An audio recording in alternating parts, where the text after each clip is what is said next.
जय माँ तारिणी। किछि दिन तले आमे जाइथिलु केन्दुझर घटगाँ माँ तारिणी दर्शन पाई। माँ तारिणी दर्शन कर सारी आमे साना घागरा बड़ घागरा बुलिया पाई जाइथिलु। साना घागरा और बड़ घागरार प्राकृतिक दृश्य कि मनोहर ताहा भाषारे व्यक्त करी हब नाही। बड़ घागरारू फेरिला बेले बाट सारा शाल गछ देखिली। भाविली ए शाल पत्ररू किछिटा नहीं जीवी। ए शाल पत्र देखि मोर छोटबेल कथा मने पड़ीगला।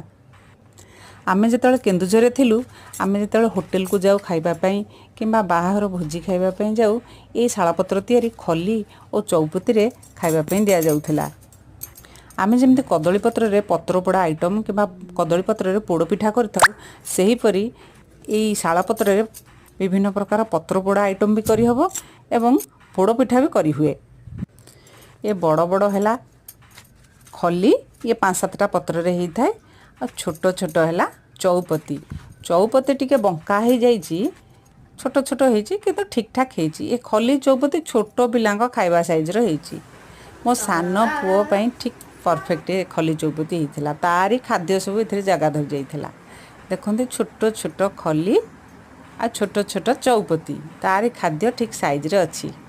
ये खली चौपती रे मो पुओ खाई भारी खुशी जाइथिला। आ ये खली चौपती मो निज हाथ रे बनी मु भी भारी खुशी हो जाइथिली।